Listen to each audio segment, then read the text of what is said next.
I do a lot of consultations. Sometimes that requires me to see people in follow up, but a great example, a guy just called and it was sort of funny.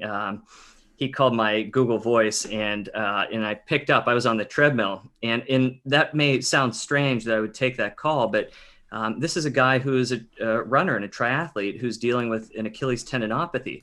So that gives him confirmation, like, hey, I'm talking to the right person. This guy's running as he's speaking to me. But he's someone who is working with a physician and a PT in the area, and he's spinning his wheels, and he doesn't want to go on to more invasive procedures or injectables. And he said, "Do you help people like me?" And I laughed. I said, "That's all I do."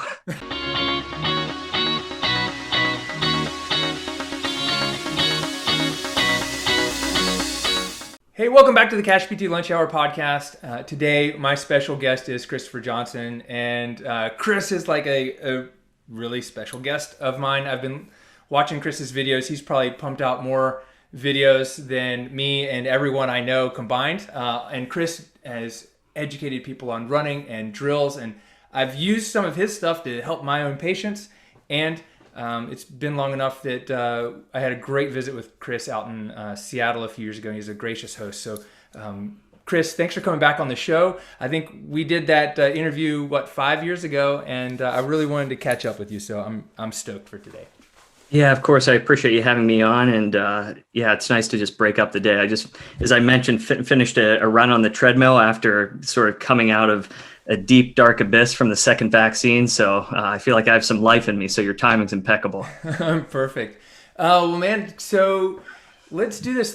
I want to kind of catch people up a little bit, but I don't want to spend too much time on it because you can go watch that. We did that like Cash PT Cribs episode where basically we were hanging out and I started interviewing you. I turned on my camera and it turned into this great interview. But can you give people a little like overview about, what do you do? Who do you help right now? And what you're most passionate about?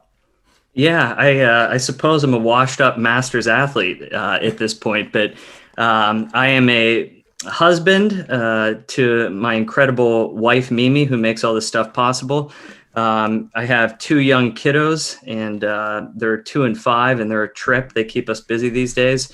And yeah, I'm an entrepreneur like so many people. I'm a licensed physical therapist, and I dabble in a bunch of stuff. But I grew up on the East Coast in Pittsburgh, Pennsylvania, Western PA, and then did my undergrad at University of Delaware. Stayed there. I was playing tennis throughout that time, dealing with multiple injuries and surgeries, and then that was my calling. And I stayed at Delaware for PT school, and then from there migrated north to the Big Apple in New York City, and I spent roughly 11 or 12 years there. I met my wife, Mimi, and we relocated to Seattle, where she's originally from. And yeah, here we are. Dude, that's awesome. So you right now, I think you're primarily, just to make sure that I got this right, are you still treating patients, or are you primarily working like through your online programs or with other therapists? What do you do? I sort of have a bunch of irons in the fire. I do a lot of consultations. Sometimes that requires me to see people in follow up, but a great example, a guy just called and it was sort of funny. He called my Google Voice and I picked up. I was on the treadmill, and that may sound strange that I would take that call, but this is a guy who is a runner and a triathlete who's dealing with an Achilles tendinopathy. So that gives him confirmation, like, hey, I'm talking to the right person. This guy's running as he's speaking to me. But he's someone who is working with a physician and a PT in the area, and he's spinning his wheels, and he doesn't want to go on to more invasive procedures or injectables. And he said, "Do you help people like me?" And I laughed. I said, "That's all I do." And sure enough, he made an appointment right away. And so he's sort of like the classic patient that I see, someone who is driven, that running or triathloning is a passion of theirs, and that he doesn't have a lot of time to fool around. I got the sense that this is a busy guy, and he just wants to connect with someone that he knows and trusts and is going to have confidence in helping him address his problem. Yeah, right on, man. That's awesome. And so where did most of those people find you? Are they, like I mean, is someone referred them to you, or are they just like looking you up on Google? Like what, do you This know? Yeah, this person got to me through word of mouth, through someone that he knows through a tri group that he's either a part of or is affiliated with someone in the group, and that person had a good experience. Yeah. So I don't do a lot of marketing outside of trying to create an unmatched experience when someone connects with me, and to really take care of them with white gloves. And I think that was instilled in me during my time in New York City, because I was working with a lot of high profile people. But I try to apply that approach across the board. As long as someone is trusting in me to help them, I'm going to run through a brick wall and make sure that they have a good experience along the way. That's awesome. So, what I really want to know is, do you know your YouTube stats? Like, because you've been making YouTube videos for a long time. Like, how many videos do you have? And like, are people finding you from them? Or is this just like resources you're able to create for people these days? I'm sitting here laughing and almost crying because I haven't posted a video on YouTube in maybe 3 or 4 years, I want to say. Yeah. I started taking everything to Vimeo, and that was a big mistake, because I had 6,000 subscribers just sort of screwing around, and putting videos up to really as a resource for people, especially patients and athletes who are trusting their needs to me. And I think that maybe it appealed to folks. Maybe they thought some of these exercises were a creative spin on things. But I started doing everything on Vimeo, but I'm going to go back and start really focusing on YouTube for a variety of reasons. But, I don't think Vimeo gets the same viewership, but the quality of the videos are good, and you can protect them in certain ways. So, you've created some courses over on Vimeo, I think. Right? Yeah. I put together some courses recently, and the life of an entrepreneur. You try things, see what works, see what gains traction, and move on. Yeah. Speaking of that, like, what's been the thing that's worked best for you over the years? Consistency. It's the same thing, whether it's training, whether it's physical therapy, just being consistent in auditing and reflecting on what you're doing. I think that people are just rushing from one thing to the next, and we don't take enough time to reflect on things. And I think that if you don't, you're bound to repeat mistakes that you've made, or to waste energy. So, but I think I've been a student of movement and the research, and trying to reconcile those things. What I see in the clinic versus what I read in the research, they don't always line up one to one. And the research a lot of the times, just by its nature, will lag. And that's not a good or a bad thing. It's a thing. Yeah. So, trying to really say, why am I seeing what I'm seeing? Is there a way to better manage this? So yeah, it's time consuming, and look, a lot of these journal articles are boring as hell, but I think it's important to read through them and try to digest them. And you may not understand everything. I mean, some of this stuff looks like a foreign language to me, but the more I read it, the more I start to become proficient with reading it and making sense of it. So yeah, you've been great at that over the years, like digesting the research and being able to disseminate it out to the physical therapy public. Like, I've gotten a lot of benefit from some of the posts you've made in your group, just because I don't have time to go read the research and then think about how to do it. But I trust Chris, and if he's like, you should be doing these things, or this is what it's saying, and it's inconclusive, like, I'm like, okay, good.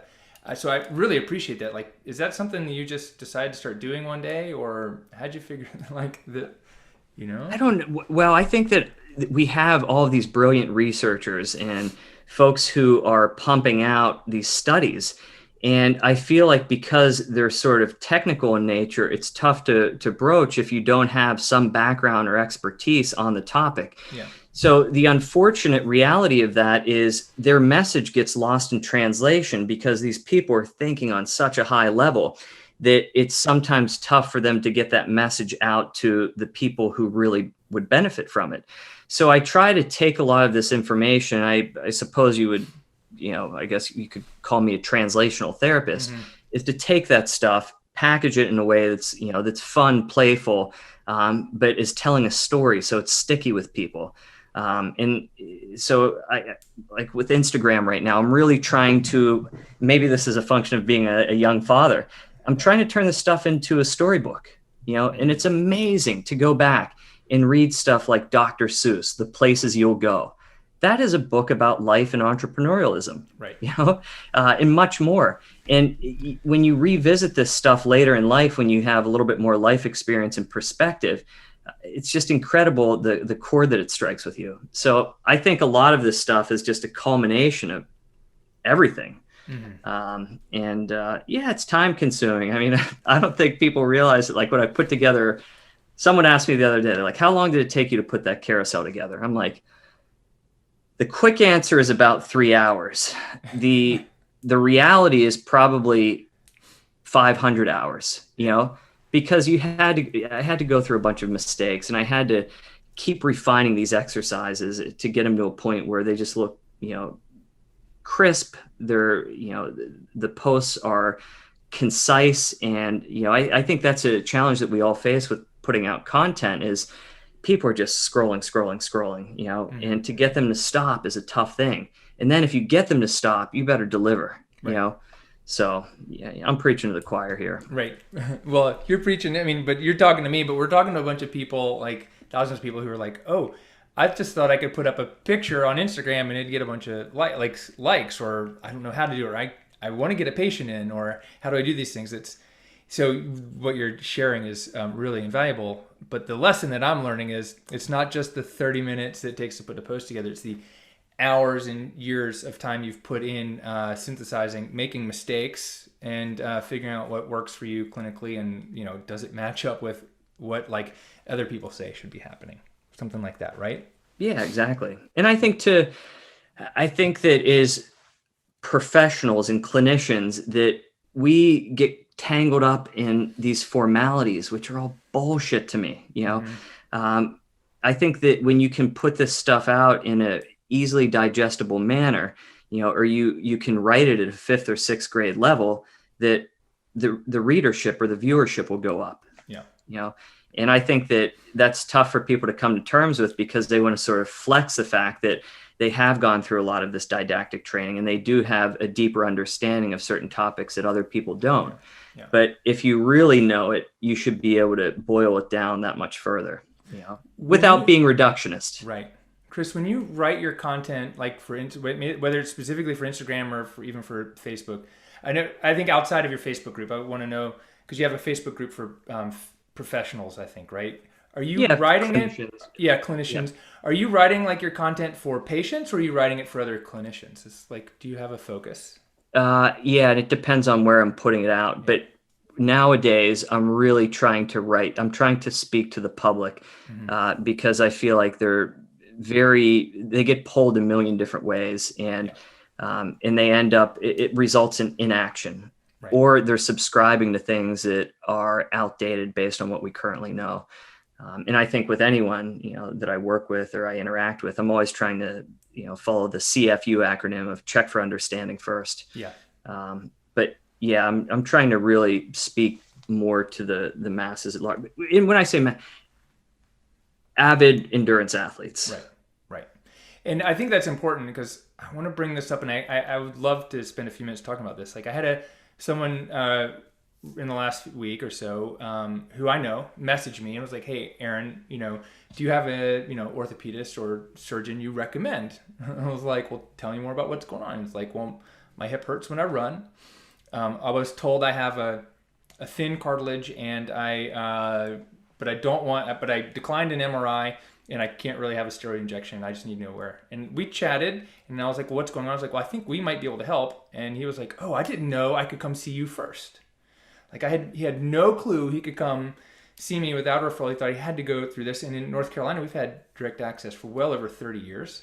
And so when you're telling me like you're trying to speak to these endurance athletes, like they really need to know that we're a resource, but probably 85% of them have no idea they could actually come see us first.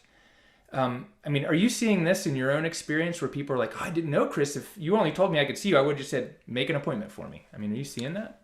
Yeah, and I think it's among an older generation who really grew up where the doctor was a point person. Yeah. And I think with a lot of, I end up consulting a lot of people in tech out here just because it's Seattle. And I'll tell you what, a lot of the younger generations are very resourceful Hmm. and they seek out who they think can troubleshoot with them. And they don't Yeah. give a shit about anything else, Right. And when they do connect with you, provide that you form a good alliance, um, they're with you. They Yeah. don't start hopping around. They don't have time for it. It's interesting. When I was living in San Francisco and I was working as a massage therapist, I had a handful of people say, "Aaron, I know when I tweak my back, I just need to come see you because I was a I need to go see my massage therapist." Hmm. Like I've not had anyone say, "Aaron, I know that when I tweak my back, I need to come see you as a physical therapist." Like they just don't think It's that, weird. It's like, why is that? right? You Like know? what I want to know is how do we change that on like a cultural or global scale? Because we both know, and the people listening, it's if you came see me or you when you have back pain or knee pain, your outcomes are likely going to be better and less load on the healthcare system and less expense. Like Hmm. we can all agree on that. But how do we change the culture around like where do we go when we get hurt? Yeah, and I won't claim to have that answer. I think that Yeah. we make it readily apparent that we are well positioned to be the first line of defense. And I tell people, I really triage and troubleshoot. That's what I do. In certain instances, if someone comes in and they have a bone stress injury, I may be Hmm. talking to them on the phone. I'd say, look, I would love to have you come and pay me, Right. but you need to go and if you were my son, daughter, father, brother, yada yada, that I would have you go see an orthopedist and let's just get imaging so we know what we're dealing with because this is barking like a bone stress injury Hmm. and we need to be a little bit more vigilant and it would be remiss of me to handle this any other way. Are Right. we on the same page? Yeah. But I think that it is a problem that the profession has to solve. And I think that we'll get there, but I think that we need to be a little bit more forthright in getting there. Yeah. Do you think it's because people don't know what we do, or we just do so many things it's hard to know like what we do? Because you and I have treating patients very different specialties, but we still help people in the same way, And there are people that do wound care and they do Mhm. neurotherapy and they go to your home and like they do like oncology care and lymphedema and I mean there's so many things we do. I mean, do you think that that's the problem, or is there something else that Well, what's the definition of physical therapy? hot packs, leg lifts, and ultrasound is the joke I always make because Well, that's yeah, right. it hasn't been defined. It's not defined on any website that I've seen. Yeah. So if we don't define our profession and what constitutes physical therapy, well, this is easy. Other people define it for us, and we're at the mercy of that. Mm-hmm. You know, Yeah. if I'm ruffling feathers, toughen up. I mean, I am a diehard physical therapist, and I pride myself in that. But it cracks me when we do run into those instances where people, when you bring up the term physical therapy, they conjure up a red TheraBand, a hot pack, ultrasound. Mm-hmm. And geez, I mean, what a disservice to the profession. Right. I think we've gotten past. I think we've gotten past the stage of being called physical terrorists because I think when I was shadowing for to go back to PT school, that was Hmm. the in joke about 15 years ago. I feel like we've gotten past that because no one said that in the last few years. But it was like you get. I saw this guy post like I don't know what kind of shoulder surgery, like some arthroscopic surgery, and the therapist was just yanking his arm into flexion. I'm just like, Yeah. that Oh, looks painful, and the guy's like bracing against it. I was like, that can't be good for people, but I mean, that's what some people did, maybe still do. we had Jen Shelton, who is this just character of a person. She's a badass athlete and just a tough, gritty woman. And she was one of the keynote speakers at the Rising Tide event, the inaugural year we had it Mm-hmm. in New Mexico. She was the flower child and born to run that would show up hungover and win the race and just Yeah. beat everyone. But she was speaking to her experience in working with physical therapists, and she said something that just will stick with me the rest of my life: is physical therapists are your best friends in healthcare. Yeah. And I think that that's sort of how we need to paint ourselves. And yeah, there's a science to it and there's an art. I like that. but I do think that we need to make a push, and I think that we need some badass marketers who are all huddling up to try and figure out not only what defines a profession, but our place in the healthcare system. Yeah. So no, I 100% agree. I think it's funny you talk about like you show up hungover. Like the guy who would show up to a cross race and forget his shoes and win on Birkenstocks, right? Yeah, but like you're like, damn you! I'm like, come on, man! You're like you decided to wear his shorts. So you just win in Birkenstocks. Yeah. But it is that gets my brain off track into like I want to talk to Chris about performance in a second. But I do think it is like there's a messaging issue, and I don't know if we can all agree. Like there's so much infighting. Like I did this thing where I put up on Instagram my definition of physical therapy. I can't remember exactly what it was, but I was like, physical therapists are doctors of movement and injury or something like that, or pain. And when I put it up on my page, people who followed me were like, yeah, hell yeah. And I put it up over on Physiogram, and people were like, hell no, we do all these other things. And I was just like, this is weird. And it just shows there's this big disconnect and discord, like in so many ways. Do you see how we as a profession, like kind of like transcend like some of this bullshit and like actually focus on helping people and understand what we can do for them? And because it's so powerful, like some of the things you do and Kelly Stritt does, and even people that people don't know nationally, like what we can do for people. But like, how do we become part of that conversation? Yeah, I think we need to look at what are the common denominators among people who are really helping and serving the community who's in need of physical therapy. And I think that I think one of the challenges that we face in our profession is we have a lot of smart people in the profession. And, social media, we run the risk of everyone's trying to be more clever or be, clever and then have this sarcastic element to it. And I just check out. That's why I'm not on Twitter. It's just people trying to one up each other. And sometimes good conversations can be had. Don't get me wrong.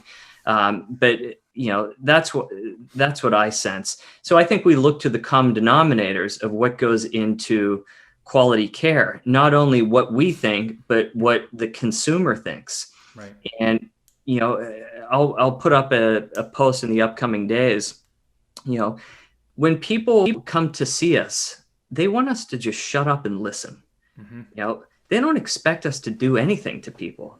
And I think because of the whole coding and billing world, that there's an impetus for us to do things to people. And I think that sets the stage for trouble. And I think we should be charging for our time, not billing all these random units. Like person was with me for 30 minutes or an hour, or 45 minutes. So yeah, I think there's a massive overhaul that needs to be done. And I think these are just big, slow grinding gears. And, but I think that we will get there, but it's not going to happen overnight, and it's going to require a very concerted effort. And, the other thing that's tricky with the profession is, I think there are a lot of people who are part of the APTA, and there are a lot of people who aren't, and I was a part of the APTA for a while, and I haven't been recently for a variety of reasons. And maybe that's a mistake on my part, but I try to at least be a resource for people and represent the profession in a positive way. Yeah, I think I guess my next question is, what are you seeing, because you specialize in performance, running, triathlon, Ironman stuff. Are you seeing anything in that demographic of people who your patients you're working with or people that are coming to you for help, like specific things that they're asking for that they're not getting from their performance coaches or other trainers, or do you kind of have I was sure you have a good pulse on what's the gap that you're able to help them close between my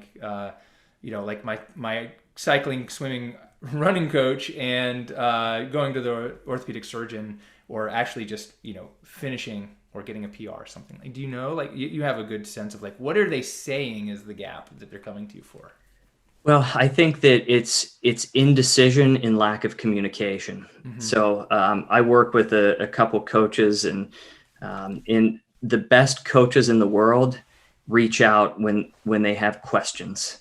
and they say, hey, look, I'm running into this issue with an athlete, and I just wanted to pick your brain and get a lens into what your thoughts are, what the considerations are, because I feel like I'm a little bit hand-tied and this is out of my jurisdiction. Yeah. That's why they're a high caliber coach. And that's why they have all pros on their roster, is because they know when they're on topic and when they're off topic. And when they're off topic, they reach out to someone that they think has command of the space that can troubleshoot with them. I think people don't identify what point A is, and they don't understand someone's past medical history. So if you're a coach and you don't take someone through some battery of physical performance tests to get a lens into what point A is, and you don't understand someone's past medical history, and you start tinkering with their workloads, fuck, man, you're up shit creek, Yeah. Because if someone has a history of an Achilles tendinopathy and they're a master level runner, and you fail to identify that they may have some calf weakness, well, their performance is going to suffer, at best. But they very likely could go on to deal with a recurrent injury because you weren't even aware of the fact that this person could have, deficits in their soleus strength of 30%, and above. So I think we all appreciate that, the longer you're on this earth, that you're going to be dealing with something in the form of a past medical history. And you need to really unpack all of those things. That takes someone checking their big ego at the door, though, doesn't it? Yeah, and it takes a lot. I mean, when I first start working with someone, if it's from a coaching standpoint, I say, look, I want to talk to you for a couple times, or have a couple chats with you. And those could be 45 minutes to an hour. Yeah. And I say, I'm not going to do any coaching yet, but I want you to show me what you would put down left to your own devices for the next 2 to 3 weeks. And then we start approaching it from, like a funnel, and we slowly will distill things down until we agree on what the target is. And then we follow that, because that target is always moving. It's like you're going through life. I was just talking to an athlete and her best friend died. Oh, target moved, like you have to respond quick too and be nimble. Yeah. I think that good coaches, a lot of them will start to learn from the coaches that I speak to, who reach out when their athletes run into trouble. They'll start to also develop a little bit more of a refined sense of when an athlete's around muddy water. Is this something that I need to be a little bit more vigilant in monitoring? And if it's a green light, have at it.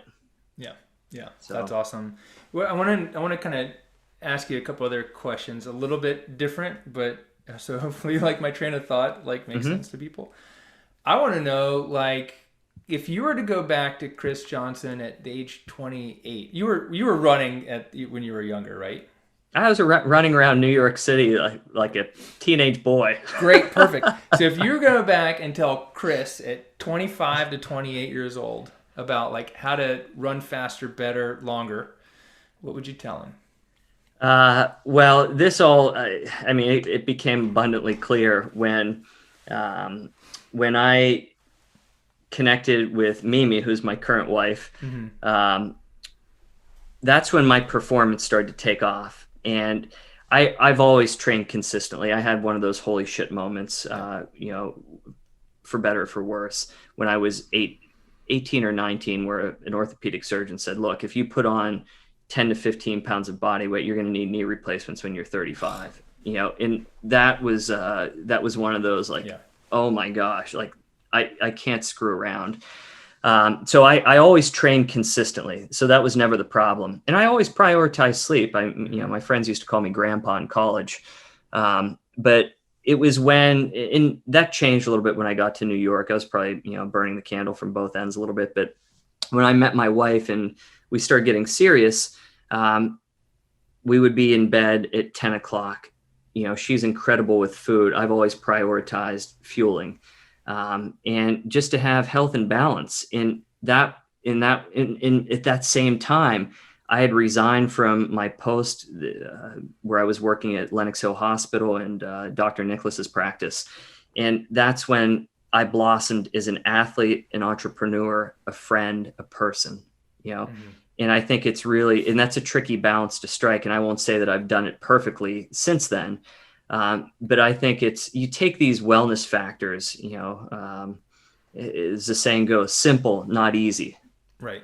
So we get tugged a million different ways, and you're always sort of chasing gravy trains as an entrepreneur. And but yeah, that's when it became really clear, because I went and did a half Ironman in Florida, and ended up going, I think, third or fourth, and qualified for half Ironman World Championships. And that was the first time like I legitimately came in under 5 hours.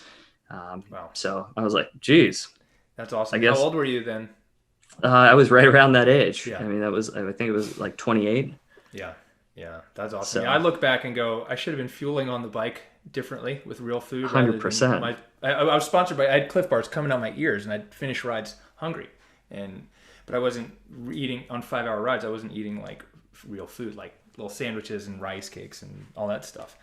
And like my off season, like my off season training, like I wasn't optimizing movement and strength. I was just lifting in the gym, like I learned in high school. But it was mostly the food. Like if I go on a 4-hour bike ride now, I don't come home hungry. I come home like satisfied and not needing energy. And I think that was a huge thing for me. So. Yeah, fueling on as an endurance athlete, especially once you start getting into work over 90 minutes to 2 hours. And when I program for people, I am always putting notes in there, and where I have gaps, I reach out to a couple of nutritionists and RDs that I know. Yeah, that's awesome. Yeah, it was like the homemade like rice cakes and granola bars that I started making. It's like 8 years ago. When my wife and I decided, she's like, "You got to do the paleo thing with me for a month," and I was like, or Whole30 for a month. I was like, well, what am I gonna eat on the bike? And I had to like make my own stuff, and then I was like, shit, I should have been eating like this, when I was racing seriously. Instead, I was eating like tofu and pasta and rice-a-roni and all the junk, Yeah, you get old. You get old too soon and smart too late. Mike Tyson. I know. Yeah. It's crazy. Is there anything like that in like whether it's treating patients or in your business that you look back and, God, I should have been doing this a little sooner? I would say that's a good question. I started doing video around that time, and I think that a lot of people get bottlenecked in their attempts to put content out in the online space. And I would say, don't worry about critics. Mm-hmm. Put stuff out and try to think about the challenges and the problems that people face and that they speak to when they're reaching out for your services, and have that form the basis or the theme of the content that you're putting out. And I think as you do, you'll self-optimize and you'll get better and more efficient and more polished with this stuff. So I think that's the main thing. I would also, I think, letting go of a lot of, don't worry about the grammar police, right? Right. I think I took a lot of English courses as an undergrad, and I've always enjoyed writing. But I think that have fun when you write and let go of the formalities, because I think that the last thing someone wants to do is be spoken to like, it's Charlie Brown's teacher talking. So have fun with it and work your narrative into there. Mm-hmm. So you and I grew up probably roughly around the same time. So like the last post I put on Instagram, Kid and Play, a lot of people may not know who Kid and Play is, but if they don't, after that post, they're going to read it. Or if they do know, they're going to have a laugh. Right. So I think that's what's fun. And I hear a lot of people talking about imposter syndrome nowadays. Mm-hmm. You can't be an imposter to yourself. So if you just work your story and your narrative into this, no one's creating some mystical, magical exercise. People think I do that. I'm sure there's someone, that is, that's been underground for 500 years. It was doing a lot of these moves that I'm putting on Instagram or social media. So don't worry about being an imposter, but work your story and your narrative in, and that's how you avoid doing that. Yeah, that's 100% true. I think that's a great point to make, is that people don't care. It's like the inaction of waiting for it to be perfect is just going to keep us from making progress rather than than just doing it and putting the video out there and writing it and not worrying about it. Chris, so tell me a little bit about like what's next for you. Like, what do you have? Well, actually, let me ask you this question first. Mm-hmm. Tell me about you've got like the Runner Zone and like a Facebook group. Can you tell me a little bit about those resources that you have and like who they're for and what they do? Yeah, so the Runner Zone was born out of necessity, probably similar to you. I'm sure you have a lot of people reaching out and asking you different questions about setting up a business. Do you set this up as an LLC, a PLLC, depending on what state you're in? Where do you start with website stuff? What about a podcast? So I was having a lot of people reach out, mainly clinicians, but clinicians, coaches, and even passionate runners and endurance athletes. And they kept firing all these questions, and I want to do my best to follow up, but you get to a point where you just can't keep up. So the Runner Zone was sort of born out of necessity, and it was really just premised about trying to have a tight-knit community and to make sure that I knew everyone in that community. And that's something that was a decision I made. I think with these Facebook groups. So to back up a second, the Runner Zone is a membership platform with a private Facebook group attached to it. And to say it's an active group is an understatement. And we just have clinicians, coaches, RDs, physicians, you name it. We have that discipline covered, and these are people from all over the world. So I think it's a really unique community, and we're very much on the pulse of things, because we have people who are in the trenches working with runners across the injury to performance spectrum. And then we also have people who are in the research space, who are maybe privy to information that's going to be published soon, and they already know what the results were. And we just really try to fast track people, and help them get positioned as a go-to resource in their community. And so it's fun, and it's fun to watch a lot of other people just take off who have been a part of this community. I think it's going on 5 years now. Yeah, that's awesome. Yeah. I mean, it's been helpful for me when I was participating in it, at least when I was treating patients a few years ago. It was like a great resource. I haven't been treating patients in a few years. I would like to think that my brain still works and I can still see problems, but it's one thing that I'll go and like treat my staff and be like, oh, my brain has to start working again in this mode. Like this zone of my brain has to start working again. But it was an awesome resource, and I think it's really great. If someone wants to check it out or go find out more information about it, like where should we send them, or what's the best place for them to go? To my website, chrisjohnsonpt.com, and click the Runner Zone, and it'll sort of give you an overview of what's entailed. And shit, man, you and I were talking about that. I mean, you helped spawn that thing, and you go through when you try and get something like this up and running. You're gonna run into some roadblocks and some kinks, and you just need to stay persistent until you get it done. And people never see the back end of this stuff. Right. Like sometimes, I'll go there and people say, hey, none of the lesson plans are up. I'm like, what do you mean? And for some reason, they may do an update with the theme on my website and it doesn't carry over. So I have to go in and upload them again. This is a messy backstage to being an entrepreneur that no one sees. And it always hits at like 5:00 on a Friday. Tell me about it. Dude, before we got on this show, I was like, wait a minute, the link to the Cash PT Blueprint's going to the old WordPress website and it's broken. I'm like, what's going on?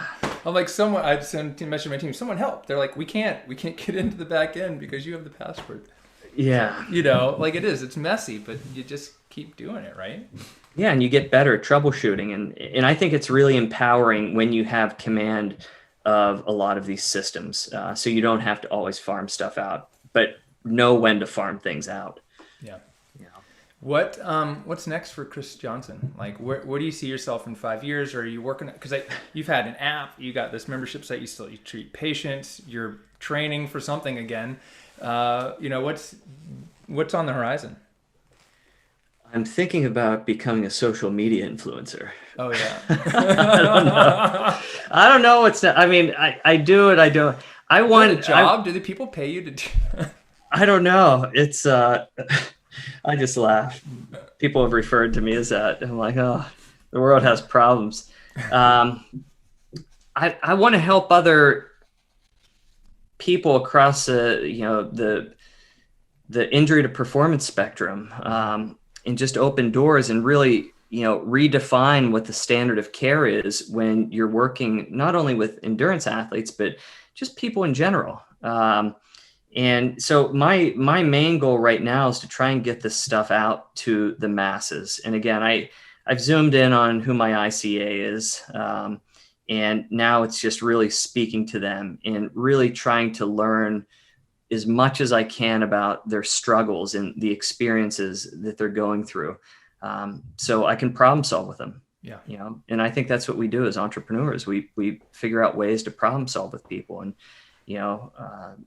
no solution, no problem. Right. Well, that's why I see the similarities between me as a clinician, as an entrepreneur, is all I'm doing is problem solving with people. It's like, show me a problem. Let's figure out how to, figure it out together. Yeah. Right. Yeah. I mean, dude, that's awesome. What, I got one more question for you. Is there something I haven't asked you that you think is important to share? Something. I'll tell you what, man. It's taken me. I'm 42 right now, and I work with a brilliant coach, and someone who I've known for a while, named Licia Morelli. She and I grew up in Pittsburgh. Her brothers were, well-known football players in Western Pennsylvania, and she and I have been working a lot together, and she's just brilliant because she knows me. She knows my child. She knows we were in the same fifth grade class, and she's just become this brilliant. I don't even know how you describe her. I'll let her describe her herself, but you can go to her website and check it out, LiciaMorelli.com.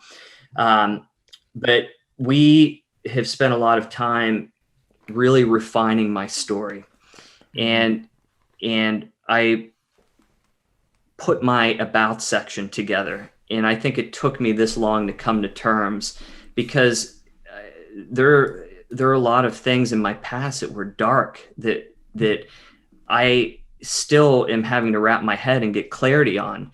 And, so I put that out recently, and that's been something that's really interesting. And I would encourage people to really revisit your about section on your website, because you never know who's looking at that.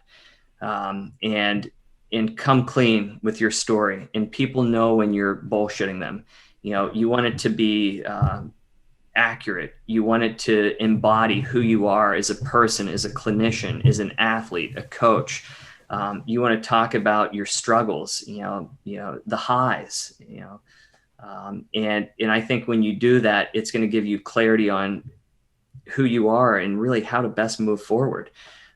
So that was fun. And I feel like since then, it's been very liberating. Like, I feel like I just graduated from high school all over, and I have the world at my fingertips. That's awesome. So yeah. And is there anything like specific that, like, working with her, like, you like realized, oh, like, that's important? Like, was there something that you like glossed over or just been putting aside as a pivotal piece for who Chris is and how he relates to people? Yeah, I think it's speaking to the truth of matters, but without naming names. So certain times, you go through life and you're like, screw this person. Like, what the hell were they thinking? Yada, yada. Let all of that go. You can speak to the experience, how that made you feel, what you learned from it, and how it's going to make you a better person moving forward. And if we're speaking to physical therapists, why that puts you into such a good position to troubleshoot with someone. Right. And since I put up that about section, it's been interesting. I've had literally in the past 2 weeks, 3 or 4 people reach out to me, and they said, I want you to know that I'm contacting you because I think we'd be a good fit based on your about section. Wow. Yeah. Dude. And I was like, whoa. And she warned me about that. And I didn't realize. I'm like, yeah, she's probably right. And then it became like, I read the writing on the wall. Yeah. So, and I think that as clinicians, we put up this website and we rush to get it up there. really think about what you're putting down on that website, because if you say, hey, go see Aaron or go see Chris, what's anyone in this day and age going to do? They're going to go type in your name online because they want to start to demystify who you are. And if you can start speaking to these things and give a lens into, where you're coming from and, how you help people, they're going to start to have confidence if you're the best person to troubleshoot with them. Yeah, dude, absolutely. I couldn't have said it better myself. Yeah. Chris, if someone wants to get in touch with you or like connect with you online, besides going to your website, which we'll put a link, below, that's chrisjohnsonpt.com. But like, is there a best place like Facebook, Instagram, somewhere else? Not Twitter, of course. I'm pretty active on Instagram, and you can message me through there. Okay. I will do my best to try and follow up. I get inundated. It's a double-edged sword because I want to follow up, and the easiest thing to do is to text me at 347-721-6789. All right. You're going to blow up now. Yeah. Well, and no one picks up out in Seattle, which is funny. I always laugh at this because they're like, Brooklyn, who the hell's calling me from Brooklyn? So, but yeah, I put it out there because that's easy. I can do voice dictation back. And if I don't respond, apologies, just message me again and just say, Chris, pick up your phone, you lazy bastard. Right. That's awesome. Yeah, dude. Well, I'm really stoked to have you here. Would love to come out to Seattle for another visit, but that's not going to be possible for a little while.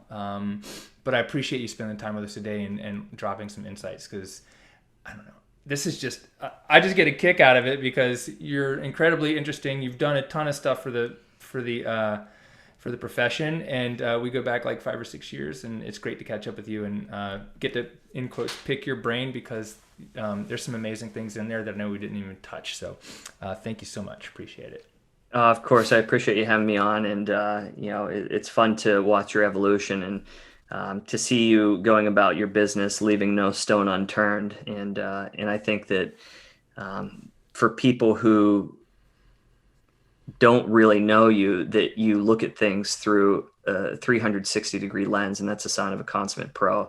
And I think that's a tricky thing to do because that's not the norm. So yeah, kudos to you. And again, thanks for having me on, and I hope you and your family are well. Yeah, appreciate it. Thank you, brother. I appreciate it. And I hope you guys stay healthy and not feeling better from the second vaccine, because mine's in 2 days.